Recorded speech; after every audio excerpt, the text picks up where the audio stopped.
வணக்கம் நண்பர்களே, முக்கிய செய்திகளை இந்த பதிவில் பார்க்க போகிறோம். வீத லீடர்ஸ் இயக்கத்துடைய வாலண்டியர்ஸுக்கெல்லாம் ஹாப்பி நியூஸு. அண்ணாமலை அவர்கள் ரொம்ப நாட்களுக்கு பிறகு செய்தியாளர் சந்திப்பு இன்றைக்கி கொடுத்துருக்காரு. 10 நிமிஷம் அந்த டோட்டல் டைமு. 10 நிமிஷத்தில் எவ்வளவு இன்ஃபர்மேஷன் தெரியுமா? ரீசன்ட் டேஸில் ரிலீஸ் ஆன படங்களை பற்றி பேசியிருக்காரு. பெண்களை ஆபாசமாக காட்டுறது, அவ்வளவு வயலன்ஸு, இது மாதிரியான காட்சிகள் சமீப காலமாக அதிகமாக வந்துட்டு இருக்கு. இதெல்லாம் பார்த்துட்டு இளைஞர்கள் இதை தவறான முன்னுதாரணமாக எடுத்துக்குவாங்க. அதனால் படங்களை தடை செய்யுங்க அப்படின்னு நான் சொல்ல மாட்டேன். சென்சார் போர்டு ஸ்ட்ரிக்டாக இருக்கணும். பெரிய ஹீரோக்களுடைய படமாக இருந்தாலும் தப்புனா தப்பு. இந்த காட்சிகள் இடம்பெறக்கூடாதுன்னா இடம்பெறக்கூடாது. அதையும் மீறி நீங்கள் வைக்கணும் அப்படின்னு நினச்சா அதற்கான சர்டிஃபிகேட் தான் நாங்கள் கொடுப்போம் அப்படின்னு ஸ்ட்ரிக்டாக சென்சார் போர்டு இயங்கணும் அப்படிங்கிறத அண்ணாமலை சொல்லியிருக்காரு. அடுத்து சென்சார் போர்டு இப்போ ஒரு படத்துக்கு ஏ சர்டிஃபிகேட் கொடுக்குறாங்க அப்படின்னா திரையரங்கங்களில் அதை ஃபாலோ பண்ணுறது கிடையாது. யார் வேணாலும் போய் பாருங்கள் அப்படின்னு சொல்லிட்டு அனுமதிச்சாராங்க. இதே மால்ஸில் இருக்கக்கூடிய தியேட்டர்ஸில் அப்படி பண்ண முடியாது. ஆனால் மீதி தியேட்டர்ஸில் ஏ சர்டிஃபிகேட் படமாக இருந்தாலும் 18 வயதுக்கு உட்பட்டவர்கள் போய் பார்க்க தான் செய்கிறாங்க. இந்த நிலைமை மாறணும். அப்போ சென்சார் போர்டு ஸ்ட்ரிக்டாக இருக்கணும். சென்சார் போர்டு கொடுக்கக்கூடிய சர்டிஃபிகேட்டுக்கு தகுந்த மாதிரி திரையரங்கத்துக்குள்ளே பார்வையாளர்கள் அனுமதிக்கப்படணும். 18 வயசுக்கு உள்ளே இருக்கிறவங்க பார்க்கக்கூடாது அப்படின்னா எந்த சூழலையும் அவங்க அனுமதிக்கக்கூடாது. இது மாதிரியான ரூல்ஸ் அண்ட் ரெகுலேஷன் வரணும், அதை ஸ்டிக் பண்ணணும் அப்படின்னு அண்ணாமலை இன்னைக்கு செய்தியாளர் சந்திப்பில் பேசியிருக்காரு.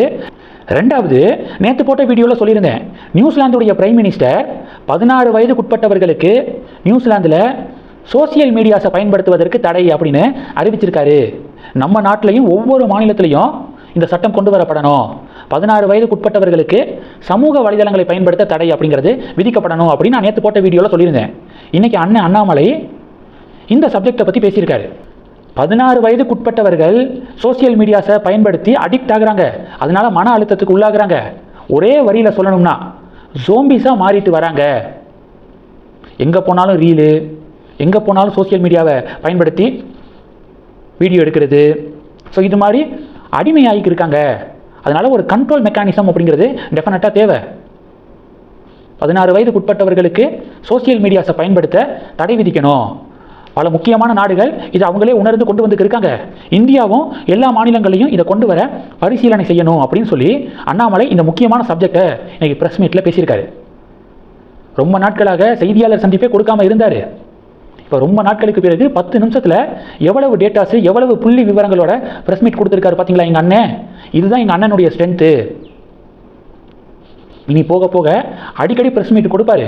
கவர்மெண்ட்டுக்கு எதிராக கேள்விகள் எழுப்புவார். ஒன்ஸ் அண்ணாமலை அண்ணன் ரெகுலராக ப்ரெஸ் மீட் கொடுக்க ஆரம்பித்தார் அப்படின்னா களம் டிவிகேவா அண்ணாமலையா அப்படின்னு ஆட்டோமேட்டிக்காக ஷிஃப்ட் ஆயிரும் அப்படின்னு வீத லீடர்ஸ் இயக்கத்துடைய வாலண்டியர்ஸு நம்பிக்கை தெரிவிக்கிறாங்க. இது ஒன்று. ரெண்டாவது, நீலக்கொடி சான்று அப்படிங்கிற வார்த்தையை கேள்விப்பட்டிருக்கீங்களா?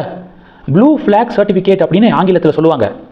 சர்வதேச தர சான்று. இது மெரினா பீச் இருக்குல்ல, மெரினா பீச்சுக்கு ப்ளூ ஃப்ளாக் சர்டிஃபிகேட் அப்படிங்கிறது வேணும் அப்படின்னு அப்ளை பண்ணியிருக்காங்க நம்ம அதிகாரிகள். அது ரிஜெக்ட் ஆயிருச்சு. ஒரு கடற்கரைக்கு ப்ளூ ஃப்ளாக் சர்டிஃபிகேட் கொடுக்கணும் அப்படின்னா 33 ரூல்ஸ் அண்ட் ரெகுலேஷன்ஸ் இருக்குது, விதிமுறைகள். இந்த 33 விதிமுறைகளுக்கும் உட்பட்டு எந்த கடற்கரை வருதோ அதுக்கு தான் நீலக்கொடி சான்று அப்படிங்கிறது வழங்கப்படும். அதுக்குன்னு இன்டர்நேஷ்னல் அளவில் அமைப்பெல்லாம் இருக்குது. அந்த 33 என்னென்ன? 1-2 உதாரணம் சொல்கிறேன். கடற்கரை சுத்தமாக இருக்கணும். கடற்கரையில் பொதுமக்களுக்கு பாதுகாப்பு வசதிகள் இருக்கணும். மாற்றுத்திறனாளிகள் அந்த கடற்கரைக்கு போகக்கூடிய சூழல் இருக்கணும், அந்த சூழலை ஏற்படுத்தணும். இது மாதிரி 33 விதிமுறைகள். அதில் முக்கியமான விதிமுறை என்ன தெரியுமா? அந்த கடற்கரை நீர், கடல் நீர் குளிக்கக்கூடிய வகையில் தரமாக இருக்கணும் அப்படிங்கிறது முக்கியமான விதிமுறை. அந்த கடற்கரை தண்ணீரை எடுத்து லெபார்ட்டரியில் டெஸ்டெல்லாம் பண்ணுவாங்க. குளிப்பதற்கு உகந்ததா, எக்ஸலண்ட்டான வாட்டராக இருக்கா அப்படின்னு சொல்லிட்டு அதை செக் பண்ணி பார்ப்பாங்க. அப்படி செக் பண்ணி பார்த்ததில் மெரினா பீச்சுடைய கடல் தண்ணி இருக்குது பார்த்தீங்களா, அது குளிப்பதற்கு ஏற்ற வகையில் தரமாக இல்லை அப்படின்னு சொல்லி இந்த காரணத்தின் அடிப்படையில் தான் ப்ளூ ஃப்ளாக் சர்டிஃபிகேட்டுக்கான அப்ளிகேஷனை ரிஜெக்ட் பண்ணியிருக்காங்க. மெரினாவில் கூவம் கழிமுகம் இருக்குல்ல, கூவத்தில் இருந்து அந்த கழிவு நீர் மெரினா கடற்கரையில் கலப்பதாகவும் அதன் காரணமாக தான் மெரினா பீச் கடல் தண்ணீர் குளிப்பதற்கு உகந்ததா இல்லை, அதை லெபார்ட்டரியில் எடுத்து டெஸ்ட் பண்ணி பார்க்கும்போது அதனுடைய ரிசல்ட்டு எக்ஸலண்ட் அப்படின்னு காட்டலை. காரணம், கூவம் தண்ணியை கடலில் கலக்க விட்டுருக்காங்க. இத்தனை வருடங்களாக மாறி மாறி ஆட்சி செய்த திராவிட கட்சிகள் அப்படி என்ன பண்ணாங்க?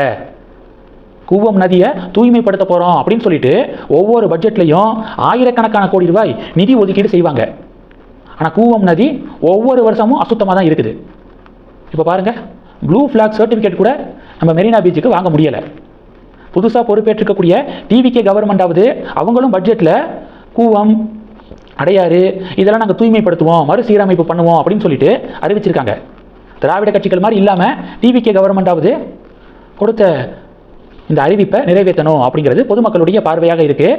ஆக மொத்தம் மெரினா பீச்சுக்கு ப்ளூ ஃப்ளாக் சர்டிஃபிகேட் ரிஜெக்ட் செய்யப்பட்டது தமிழக அளவில் ஒரு பெரிய பேசுபொருளாக மாறி இருக்கு. இந்த செய்திகள் எல்லாத்தையும் பற்றி உங்களுடைய பார்வைகளை மறக்காமல் கமெண்ட் பண்ணுங்கள். தொடர்ந்து கணக்கில் இருங்க. அடுத்தடுத்து நிறையா பதிவுகளை பார்க்க போகிறோம். நன்றி. ஜெய் ஹிந்த்.